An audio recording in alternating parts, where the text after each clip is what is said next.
Hi guys, welcome back to the BMW Guy channel, and today, as you can see, it is absolutely horrendous out there. We've got Storm Brendan coming in, so I'm inside the Kona, and I thought what we'll have to do is we'll have to do an interior video because I'm not going out there, to be honest, and in the endeavour to create daily content, I'm going to have to improvise. So what we're going to do is we're going to do a little quick tour of the interior of the Hyundai Kona. So this is an SE version, it's a 2019, and so far I've been very impressed with the interior. It's super comfy. We've got a cloth interior, got a nice little armrest here as well, and the main sort of purpose of this is just to show you guys what it's like to be inside this car at any one time. So I'll turn off the interior light so you guys sort of know what it's like to be in here in this sort of weather. So as you see here, we've got a nice clear instrument cluster with all the information anyone could ever need. We can scroll through using this button on the steering wheel here, just our information, and as you can see, it's all fairly laid out nice and easily. We've then also got the choice for menus by pressing this button here. It shows us our lane keep assist, our driver attention systems, so this car will measure how aware you are, and then we've just got our settings here, which is quite nice. As you can see, all of the dials and everything are very easy to read.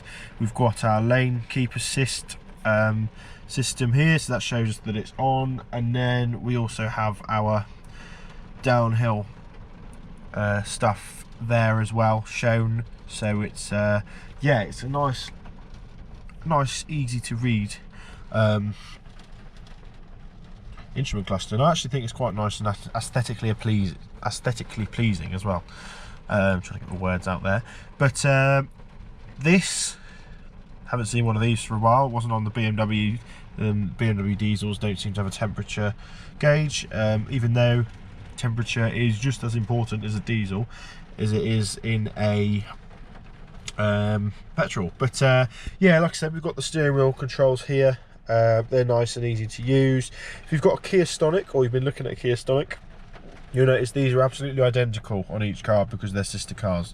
So yeah, we've got auto lights, although I've just turned mine straight to on, and they do turn off once you turn the engine off, and our wipers controls here, and yeah, quite a small, comfortable to use steering wheel. It's a bit thinner than it was on my BMW, but not complaining too much.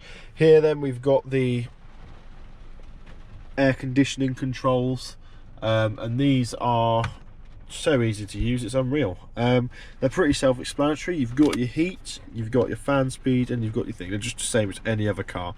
Then you've got your AC and the rear defroster. In here, as you can see, we've got the phone plugged in. That's because this car runs Android Auto through USB-C that goes into here.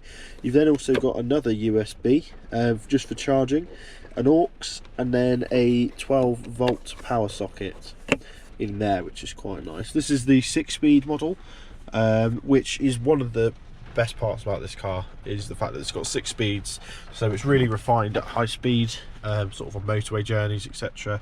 And as you can see, we've got Android Auto running, which just makes life so much easier when it comes to infotainment. Everything that's on your phone is on your thing. So you've got your Google Maps here, which are nice and clear, and what it does actually uses the light sensors to sense whether it's dark, and it will then display the maps either light or dark, which is quite a cool feature.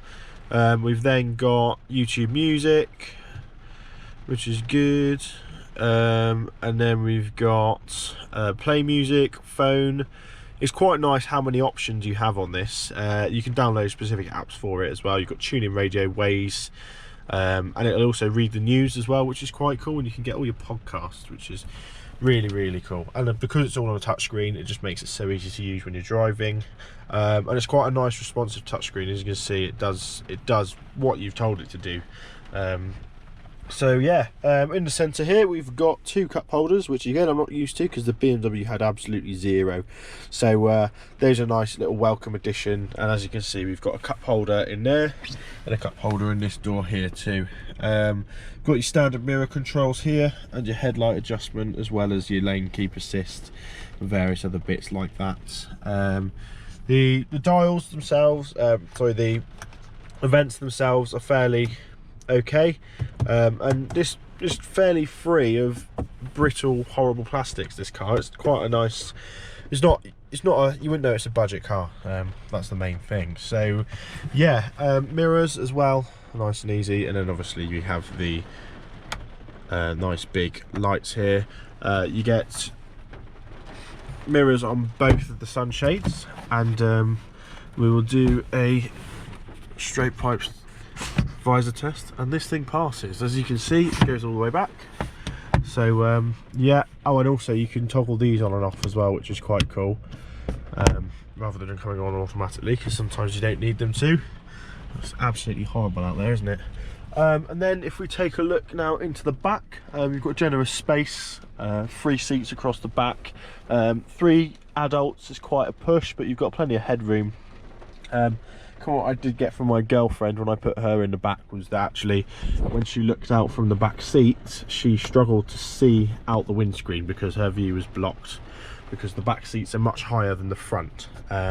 So there's that as well to bear in mind. But I've had my girlfriend's 86-year-old grandmother in here and she's perfectly comfortable. She says it's a wonderful car, so it's got the grandmother seal of approval. But yeah, that's it guys. It's just a quick overview of the interior of the 2019 Hyundai Kona. Unfortunately I've got this car for the next few weeks, just while my car is sorted and I get the insurance payout. But yeah, let me know what you guys think. Let me know if you've got any ideas what should be my replacement car for the channel.